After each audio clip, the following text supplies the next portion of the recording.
Hello dear friends, you are most welcome at Study IS with PN Sharma. Dear friends, आज हम 15 मई 2020 the Hindu का analysis करेंगे। तो आज के दिन कौन कौन सी न्यूज है द हिंदू में जो हमारे यूपीएससी एंड स्टेट पीसीएस के लिए इंपॉर्टेंट है, उन सभी का हम डिस्कशन करेंगे।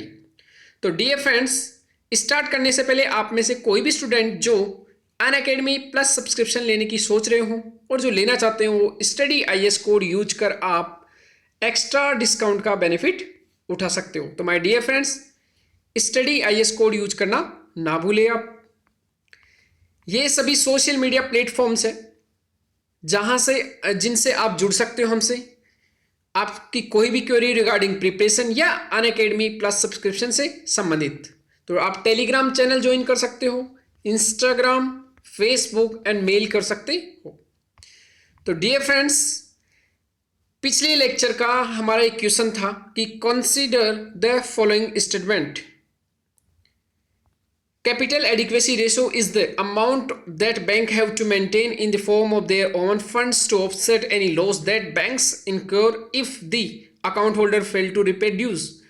तो यहां पर कैश एडिक्वेसी रेशियो के बारे में हमने कल ही पढ़ा था कि ये बैंक मैनेज करके रखती है। अगर बैंक को किसी टाइप का लॉस हो जाता है तो उस लॉस की भरपाई करने के लिए। तो फर्स्ट स्टेटमेंट क्या था इसका सही? CR is decided by each individual bank, means हर एक इंडिविजुअल बैंक इसको डिसाइड करती। तो ऐसा नहीं है, ये डिसाइड किसके अनुसार होता है? Basel norms, Basel third norms, और उसके बाद RBI इनको इंप्लीमेंट करती, कम और ज्यादा कर सकती है। तो बैंक्स के हाथ में नहीं है। तो ये क्या हो जाएगा स्टेटमेंट? गलत। तो यहां पर ऑप्शन क्या है? ओनली ए। तो ओनली ए आंसर यहां पर हो जाएगा। डियर फ्रेंड्स, 15 मई 2020, तो migrant workers to get free food grains, ये एक सरकार की योजना है, प्रधानमंत्री गरीब कल्याण योजना, जो पहले ही लागू हो चुकी है। उसी के तहत फूड ग्रेन्स अगेन बांटे जा रहे हैं। तो ये थोड़ा सा याद रख लेना, लिखने लायक ऐसा कुछ नहीं है क्योंकि एग्जाम के पॉइंट ऑफ व्यू नहीं पूछा जाता। हाँ, मेंस में कुछ स्टेटमेंट्स, कुछ फोल्डर इंफॉर्मेशन यहां से यूज कर सकते हैं कि देश में one nation one ration card use करना चाहिए। मींस अब क्या होगा कि राशन कार्ड की पोर्टेबिलिटी होगी। अगर आप राजस्थान के हो कोई व्यक्ति और महाराष्ट्र में जाकर काम कर रहा है, तो पहले राशन कार्ड केवल राजस्थान का राजस्थान में यूज कर सकते थे, लेकिन अब हम इसे जाकर महाराष्ट्र में भी यूज कर सकते हैं। और नेशनल फूड सिक्योरिटी एक्ट के तहत जो नेशनल फूड सिक्योरिटी मिशन चलाया जा रहा है, जिसके तहत हमको PDS का जितना भी अनाज मिलता है उस अनाज को हम यहाँ पर ले सकते हैं। तो ये आप याद रखना। यहां पर सबसे मेन केवल एक ही है, PM किसान, प्रधानमंत्री किसान सम्मान निधि योजना, जिसके 6,000 रुपीज मिलते हैं किसानों को सालाना 3 इंस्टॉलमेंट में। तो इसका भी आप याद रखना। ये एक सेंट्रल सेक्टर स्कीम है, मीन 100% फंडिंग कहां से जाएगी? किसानों, सेंट्रल गवर्नमेंट से। और एक इंपॉर्टेंट कि यहां पर पहले केवल 2 हेक्टेयर तक के किसानों को इसका लाभ मिलता था, लेकिन अब 2 हेक्टेयर से ज्यादा अगर किसी के पास जमीन है तो उसको भी इसका लाभ मिलेगा। मीन्स जो 2 हेक्टेयर की एक सीमा थी उसको गवर्नमेंट ऑफ इंडिया ने हटा दिया है। तो ये आप याद रखना। एडिटोरियल पर हम आज डिस्कशन करेंगे लेजिस्फेयर। ये हमारे लिए इंपॉर्टेंट टॉपिक है कि क्या होता है laissez-faire. Stop the return to laissez-faire, means क्या होता है, कैसे गवर्नमेंट स्टॉप कर रही है यहां तक पहुंचने के लिए, जबकि ये जरूरी है लेजिस्फेयर।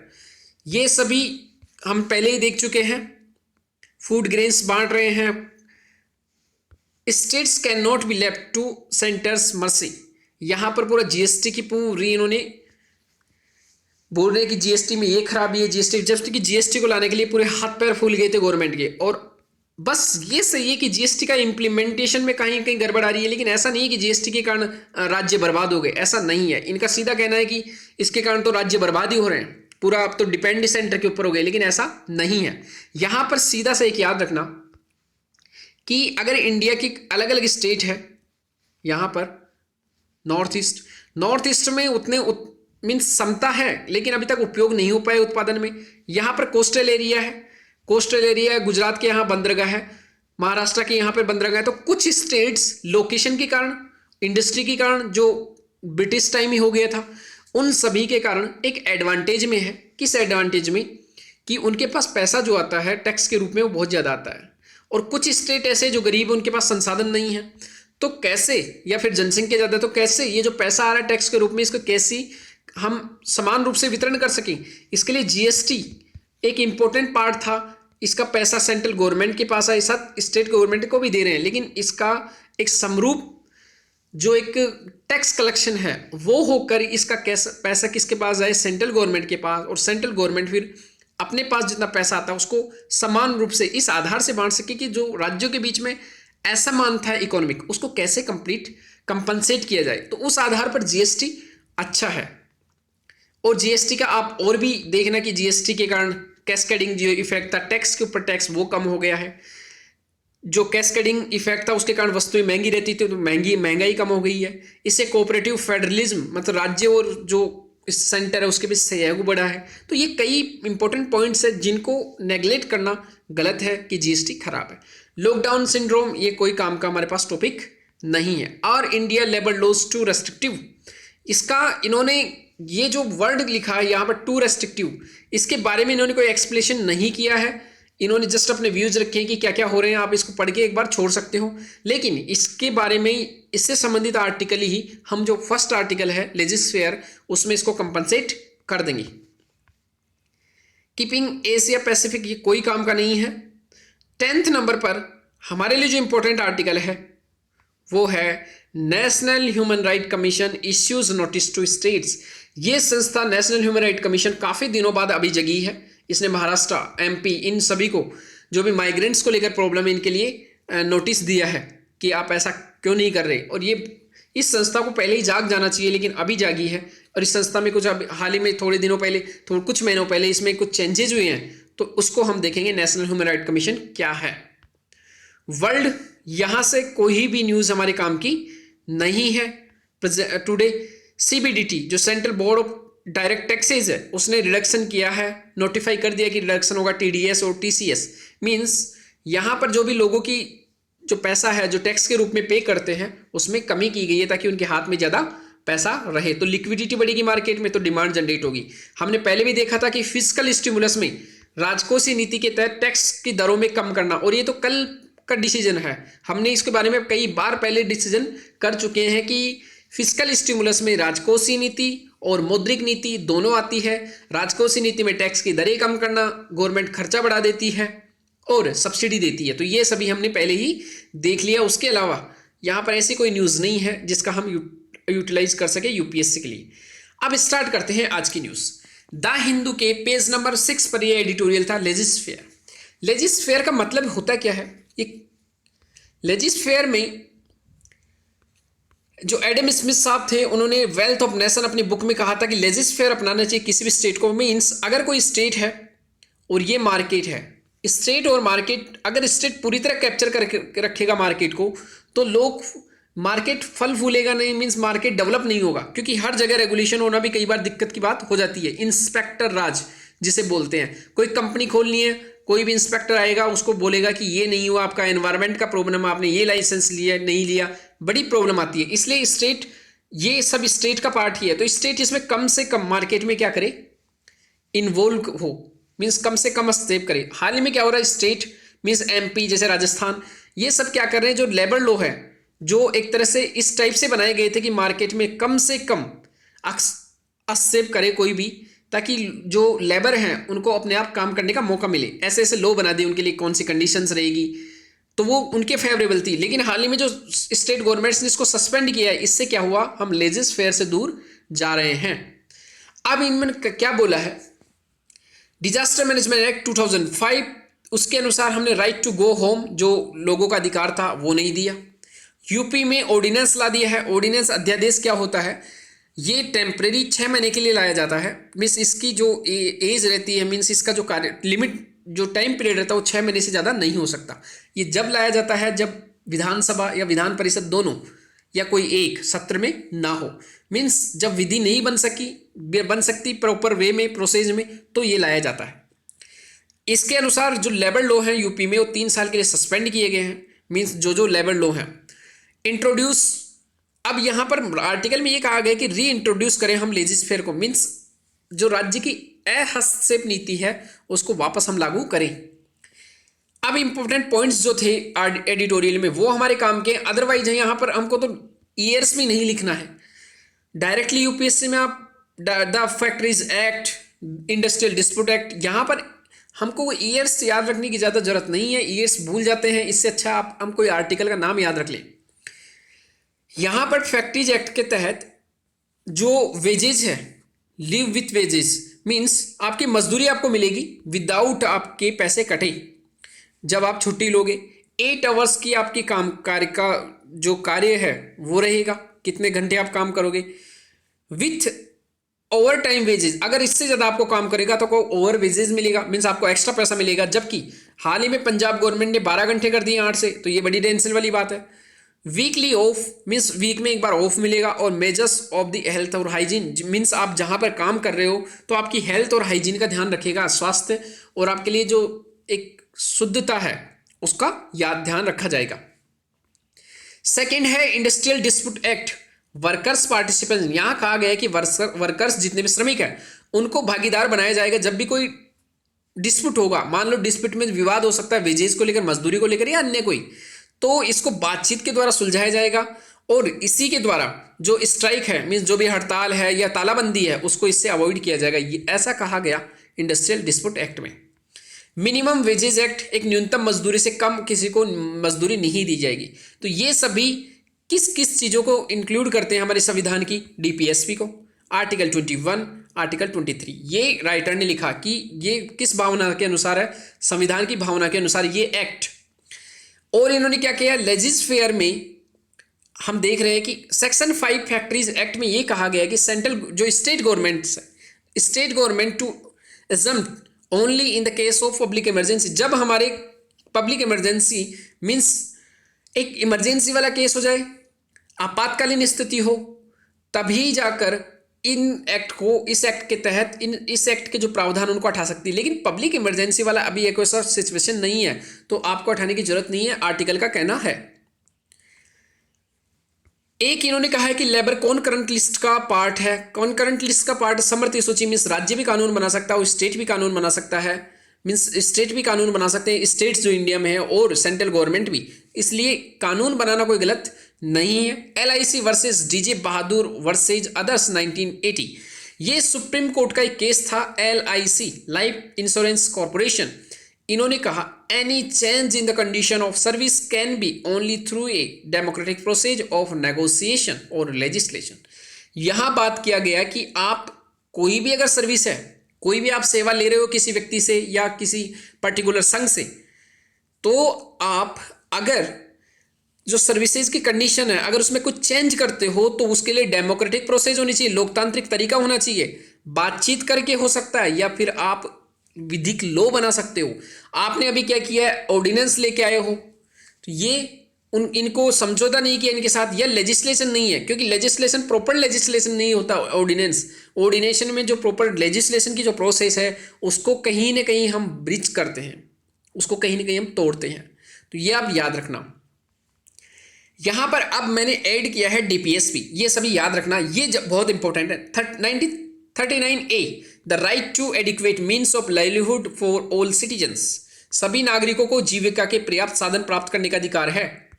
तो अभी लॉकडाउन की स्थिति है, उसमें भी मजदूर जो अपना मजदूरी खो चुके हैं, अब अगर उनकी लाइवलीहुड चली जाएगी तो क्या होगा, तो इसलिए उनका यह अधिकार है किसके तहत, DPSP के तहत, राज्य के नीति निर्देशक तत्वों के तहत। Article 42, to make provision for just and human conditions for work and maternity relief, means काम की न्याय संगत और मानवोचित दशाओं का और प्रसूति सहायता का प्रबंधन करना। अब न्याय की जो मानवोचित दशा है मीन्स जहाँ पर पानी अच्छा होना चाहिए पीने के लिए, उनके लिए स्वास्थ्य सेवाएं होनी चाहिए। अगर आप लॉज को सस्पेंड करोगे 3 साल के लिए तो फिर इस आर्टिकल को लागू करना मुश्किल है, तो ये भी आप याद रखना। Article 43, to secure a living wage, a decent standard of life and social and cultural opportunities for all workers, सभी कर्मकारों के लिए निर्वाह मजदूरी, शिष्ट जीवन स्तर। अब आप लिविंग जो मिनिमम जो वेजेस एक्ट है, जितने भी एक्ट बने हुए हैं श्रमिकों के लिए, अगर आप उनको सस्पेंड करोगे तो मनमानी बिहेव करेंगे कोई भी कंपनी वाले। तो आप इस आर्टिकल में जो निर्वाह मजदूरी है मिनिमम, उसको आप क्या कर रहे हो, कैंसिल कर रहे हो। तो ये आपके जो फंडामेंटल राइट्स और हमको जो डीपीएस में मिले हुए हैं उसका कहीं ना कहीं उल्लंघन हो सकता है। तो राज्य को एक बार इस पर सोचना चाहिए और कोशिश करनी चाहिए कि इनको इम्प्लीमेंट करे। अगेन इसमें आर्टिकल 21 के बारे में कहा गया। अब ये ऐड कर सकते हैं हम क्या कि जीवन की रक्षा का अधिकार, मीन्स जो जीवन की रक्षा है। राइट टू लाइवलीहुड मीन्स आजीविका का अधिकार, right to shelter, right to health और सामाजिक और आर्थिक न्याय, social and economic justice and सशक्तिकरण का अधिकार मीन्स एम्पावरमेंट। ये आर्टिकल 21 में सुप्रीम कोर्ट ने अपने कई जजमेंट्स थे उनमें ये कहा था कि ये सभी भी होना जरूरी है लोगों के लिए। जबकि अगर नागरिकों से हम सस्पेंड कर दिए लोग तो ये कैसे हम कर पाएंगे।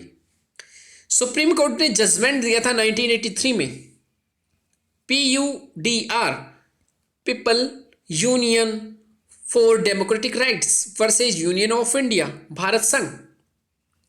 एशियन गेम्स हुआ था 1982 में और उसमें इनह्यूमन कंडीशंस में लोगों से काम करवाया जाए, उनको मिनिमम वेजेज भी नहीं दिया जा रहा था, उनसे बहुत बुरी कंडीशंस में काम करवाया जा रहा था। सुप्रीम कोर्ट ने इस डिसीजन में कहा कि अल्टरनेटिव जॉब नहीं है लोगों के पास, इंडिया में जनसंख्या इतनी ज़्यादा है, अल्टरनेटिव चॉइसेस नहीं है तो जॉब के लिए मजबूरी है। ये फोर्स लेबर का जो फोर्स लेबर है मीन्स बलात् श्रम, मीन्स आप मजबूरी बस काम करवा रहे हो, मीन्स ये आर्टिकल 21 में जो हमने कहा था कि बलात् श्रम नहीं होना चाहिए इंडिया में, तो यहाँ पर फोर्स लेबर के लिए मनाही की गई है। एक तरह से यही हो रहा है, तो आप किसी के फंडामेंटल राइट्स का वायोलेशन कर रहे हैं। इसीलिए इनको न्यूनतम मजदूरी, इनको इस तरह की कंडीशंस में रखा जाए ताकि उनको ना लगे कि हमको बलात् श्रम मीन्स फोर्स लेबर के रूप में रखा जा रहा है। तो ये आपको याद रखना है। इसलिए अगर लोगों के पास अल्टरनेटिव जॉब नहीं है, अल्टरनेटिव चॉइसेस नहीं है, अगर आप कोई सा भी लॉ बनाओगे, अगर आप लोग को सस्पेंड भी करोगे तो लोग आकर आपके कंपनी में काम करेंगे। आप अगर 200 रुपये की जगह अगर उनको 100 रुपये भी दोगे प्रेजेंट में तो भी वो आके काम करेंगे। इट मीन्स ये नहीं है कि आप उनके साथ कैसा भी कंडीशन कैसे भी बिहेव करें, ये उनकी मजबूरी है क्योंकि अल्टरनेटिव जॉब नहीं है। इसलिए अगर आप इन सभी चीज़ों का फ़ायदा उठाओगे तो ये क्या है, फोर्स लेबर मीन्स एक तरह से बलात् श्रम। आर्टिकल जो 23 है राइट अगेंस्ट एक्सप्लॉइटेशन, उसका वायोलेशन है फंडामेंटल राइट 23। तो ये आप याद रखना, इस टाइप के आपकी एक थॉट डेवलप होनी चाहिए। नेशनल ह्यूमन राइट कमीशन आज की सेकंड न्यूज है, नेशनल ह्यूमन राइट कमीशन। उसके अलावा कोई न्यूज़ नहीं थी द हिंदू के पेज नंबर 10, तो यहां से कर लेना, ये पहले भी न्यूज में आया था द हिंदू के पेज नंबर 10 पर। नेशनल ह्यूमन राइट कमीशन, इसमें कुछ चेंजेस हुए हैं, अमेंडमेंट हुए हैं, तो वो हम देखेंगे। इसका पुराना वर्जन देख रहे हैं पहले हम, याद रखना पहले हम क्या कर रहे हैं, पुराना वर्जन इसका देख रहे हैं कि अभी पुराने क्या क्या प्रावधान थे। ये एक स्टैट्यूटरी बॉडी थी, मीन्स एक सांविधिक संस्था, क्योंकि ह्यूमन राइट कमीशन एक्ट 1993 के तहत इसको बनाया गया। भारत का सेवानिवृत्त, अब देखो संरचना इसकी क्या है, एक अध्यक्ष होता है और 4 सदस्य। अध्यक्ष में यह तो भारत का सेवानिवृत्त मुख्य न्यायाधीश हो सकता था। अब इसमें क्या चेंज किया गया है कि सुप्रीम कोर्ट का जज भी सेवानिवृत्त जो है रिटायर्ड, वो भी अब इसका अध्यक्ष हो सकता है। तो ये आप नया चेंज हुआ है क्या, एक नया चेंज ये हुआ है कि अब सुप्रीम कोर्ट का जज भी, रिटायर्ड जज भी इसका अध्यक्ष बन सकता है। आगे भी हम देखेंगे 4 सदस्य होते हैं, एक सुप्रीम कोर्ट का जज, ये रिटायर्ड भी हो सकता है या जो कार्यरत है मीन्स जो सर्विस में प्रेजेंट में वो भी हो सकता है। एक हाई कोर्ट का सेवानिवृत्त या कार्यरत, एक चीफ जस्टिस रहेगा, कहाँ का, हाई कोर्ट का, सुप्रीम कोर्ट का जज और हाई कोर्ट का चीफ जस्टिस, और 2 जो हैं वो मानवाधिकार जानकार रहेंगे मीन्स ह्यूमन राइट के एक्सपर्ट। लेकिन इनकी संख्या 2 से बढ़ाकर अब कितनी कर दी गई, 3। तो ये भी याद रखना, ये एक अमेंडमेंट हो गया है, आगे देखेंगे कौन कौन से। 4 इसमें पदेन सदस्य होते हैं, अल्पसंख्यक आयोग, माइनॉरिटीज, SC ST आयोग, कमीशन मीन्स राष्ट्रीय महिला आयोग, और 3 यहां पर भी नए आयोग जोड़ दिए गए हैं। तो टोटल 7 पदेन सदस्य होंगे। तो आगे हम देखेंगे जो सदस्य हैं इनकी नियुक्ति राष्ट्रपति करता है। सिलेक्शन कमेटी रहती है इनके लिए, एक सिफारिश कमेटी रहती है, वो राष्ट्रपति को सिफारिश करती है कि आप इनको नेशनल ह्यूमन राइट कमीशन में अध्यक्ष और सदस्य के रूप में नामित कर दो। इसमें PM, लोकसभा में अपोजिशन का लीडर मीन्स जो नेता प्रतिपक्ष, लोकसभा का स्पीकर LSS, लोकसभा के बाद राज्यसभा में लीडर ऑफ अपोजिशन, विपक्ष प्रतिपक्ष का नेता, और राज्यसभा का चेयरमैन नहीं होकर यहाँ रहता है डिप्टी चेयरमैन, ये जरूर याद रखना। तो ये 6 लोग होते हैं, 6 लोगों की कमेटी रहती है, ये सिफारिश करती है राष्ट्रपति को किसी पर्टिकुलर नाम को लेकर। इसमें एक छठा नंबर का जो रहता है वो क्या रहता है, गृह मंत्री, ये याद रखना। त्यागपत्र किसको दे सकते हैं, राष्ट्रपति को। अब यहां पर कार्यकाल इनका क्या होता है, 5 से लेकर 70, लेकिन 5 साल जो थी उसको भी घटाकर अब कितना कर दिया, 3। तो ये तीसरा अमेंडमेंट। सेवानिवृत्ति के बाद ये रीअपॉइंट हो सकते हैं। राज्य और केंद्र में कोई पद ग्रहण नहीं कर सकते, इनको यहीं पर रिपोर्ट रीअपॉइंटमेंट किया जा सकता है। पद से कैसे हटा सकते हैं इनको, याद रखना। राष्ट्रपति इनको दिवालिया, रोजगार, किसी रोजगार में संलिप्त पाए गए, असमर्थ है फिजिकली या मेंटली रूप से, मानसिक अस्वस्थ है, ऐसा न्यायालय कहेगा, ना कि गवर्नमेंट। न्यायालय अपराध का दोषी, मीन्स न्यायालय में किसी अपराध, न्यायालय ने कहा है कि कोई दोषी है, किसी दोष का अपराध है, न्यायालय ने ये फिक्स कर दिया हो। और दुराचरण और असमता, मिसबिहेवियर और इनकैपेसिटी, इसकी जांच कौन करेगा, न्यायालय। उसके बाद राष्ट्रपति इनको हटा सकता है। तो ये आप याद रखना। The protection of human right amendment act 2019 the Hindu के पेज नंबर 10 से रिलेटेड टॉपिक था, इसको हम देखेंगे। अमेंडमेंट क्या किया है कि इसमें protection of human right act 1993 में अब क्या क्या चेंज किया है कि चीफ जस्टिस ऑफ इंडिया और ए जज, अब यहां पर क्या बन सकता है, सुप्रीम कोर्ट का कोई जज, जो चीफ जस्टिस है और जो जज है वो अब नेशनल ह्यूमन राइट कमीशन का अध्यक्ष बन सकता है। 5 ईयर्स की जगह 3 ईयर कर दिया है। अब आगे देखते हैं अमेंडमेंट क्या क्या हुए हैं, हम पहले भी देख चुके हैं। तो यहां पर सुप्रीम कोर्ट का जज भी अब क्या है, अपॉइंटमेंट हो सकता है चीफ चेयरपर्सन के रूप में नेशनल ह्यूमन राइट कमीशन का। पहले केवल सीजेआई बनता था। सेकंड, यहां पर increasing members of they have knowledge of human rights, जो ह्यूमन राइट के नॉलेज वाले दो सदस्य थे उनकी जगह 3 कर दिए गए हैं, और 3 में से 1 महिला का होना जरूरी है। यहां पर जो पदेन सदस्य थे वो 4 थे, 4 के अलावा 3 और जोड़े गए हैं। एक ओबीसी जो कमीशन है उसका अध्यक्ष को, एक अध्यक्ष प्रोटेक्शन ऑफ चाइल्ड राइट्स, जो बाल संरक्षण अधिकार है उसका कमीशन जो है आयोग, उसके अध्यक्ष को भी पदेन सदस्य बनाया गया है। एक है chief commissioner persons with disability, जो अपंग है उनके चीफ कमिश्नर को भी अब पदेन सदस्य बनाए गए। तो पहले 4 थे, अब 3 और जोड़ दिए गए हैं। OBC, protection of child right and person with disabilities का चीफ कमिश्नर, ये आप याद रखना, ये सभी बहुत इंपॉर्टेंट है। Term of chairperson and members, इसको क्या कर दिया गया, 5 से 3 साल कर दिया गया है, और इनको री एलिजिबल बना दिया गया, रीअपॉइंटमेंट की मीन्स पुनर्नियुक्ति भी अब इनकी हो सकती है। तो ये याद रखना। नेशनल ह्यूमन राइट कमीशन की तरह ही स्टेट ह्यूमन राइट कमीशन होता है, वहां पर भी स्टेट ह्यूमन राइट कमीशन में जो अध्यक्ष होता था वो सुप्रीम कोर्ट का हाई कोर्ट का रिटायर्ड जज होता था, लेकिन अब इसको जगह क्या कर दिया गया, जज ऑफ हाई कोर्ट भी अब इसमें अध्यक्ष बन सकते हैं। जैसे सुप्रीम कोर्ट में का रिटायर्ड जज अध्यक्ष बन सकता है एनएचआरसी का, उसी तरह स्टेट ह्यूमन राइट का अध्यक्ष भी कोई बन सकता है पर्सन जो हाई कोर्ट से रिटायर्ड है जज के रूप में। तो ये आप याद रखोगे, ये सभी इंपॉर्टेंट है। Protection of human right act 1993, तो इफेक्ट कब हुआ, 1993 में। पूरे इंडिया में अब ये एप्लीकेबल है। इसके द्वारा national human right commission, state human right commission and human right court की स्थापना करने की बात हुई थी, या आप याद रखोगे। अभी क्या चेंजेज हुए हैं, इतना से याद रखना। First, national human right commission में अब अध्यक्ष कौन हो सकता है, सीजेआई या रिटायर्ड सुप्रीम कोर्ट जज। स्टेट ह्यूमन राइट कमीशन में chief justice of high court या जज of high court. National human right commission में member person having human right knowledge, 2 की जगह अब कर दिए गए 3। टर्म, जो टर्म पीरियड था वो नेशनल ह्यूमन राइट कमीशन में और स्टेट ह्यूमन राइट कमीशन में चेयरपर्सन और मेंबर्स सभी का 3 वर्ष कर दिया गया, या 70 वर्ष की उम्र तक जो भी पहले होगा वो लागू हो जाएगा। रीअपॉइंट भी होंगे नेशनल ह्यूमन राइट कमीशन और स्टेट ह्यूमन राइट कमीशन, चाहे चेयरपर्सन हो चाहे मेंबर्स। ये आप याद रखोगे। नेशनल ह्यूमन राइट कमीशन बहुत अच्छी संस्था है, इसको पहले ही जाग जाना चाहिए। बहुत सारे माइनॉरिटी माइग्रेंट्स थे, उनके अधिकारों का वायलेशन हो रहा था। कई दूरियों से, कितनी किलोमीटर, हजारों किलोमीटर की दूरियों से वो पैदल चल रहे थे। कईयों को खाना नहीं मिल रहा था, कईयों को शेल्टर मीन्स नहीं मिल रहा था। तो ये इनका ह्यूमन राइट का वायलेशन हो रहा था। इस संस्था को पहले ही जाग जाना चाहिए था। ऐसी संस्थाओं का बहुत इंपॉर्टेंस है, लेकिन कहीं ना कहीं इन संस्थाओं का बाद में रिएक्ट करना, एक टाइम पीरियड बीत जाने के बाद कहीं न कहीं इनके जो एक काम है उसके ऊपर सवालिया निशान छोड़ता है। ये क्वेश्चन आप करोगे, भारत के संविधान में कल्याणकारी राज्य वेलफेयर स्टेट का आदर्श किसमें प्रतिस्थापित है। मीन्स वेलफेयर स्टेट की जो एक आदर्श है, आइडियल है, वो भारत की उद्देशिका प्रस्तावना मीन्स प्रियम्बल में है क्या, डीपीएसपी में है क्या, फंडामेंटल राइट में है क्या, सातवीं अनुसूची में है क्या। सातवीं अनुसूची क्या है?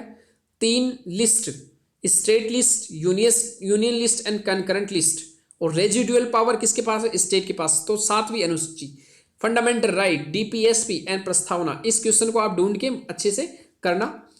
एंड आप लोग अच्छे से रेस्पॉन्स करते हो, क्वेश्चंस के आंसर ज़्यादा से ज़्यादा कमेंट बॉक्स में करते हो, that's very very good habit. तो ये हैबिट आपकी डेवलप होनी चाहिए। आंसर गलत हो या सही हो उससे टेंशन में नहीं आना है, वो पार्ट है यूपीएससी का। आंसर जितना ज़्यादा गलत होगा, बाद में आपको पता लगेगा कि मैंने उसका आंसर गलत किया था, तो वो क्वेश्चन आपके दिमाग में हमेशा परमानेंट हो जाता है कि मैंने उस क्वेश्चन का आंसर गलत किया था, उसका आंसर तो ये था।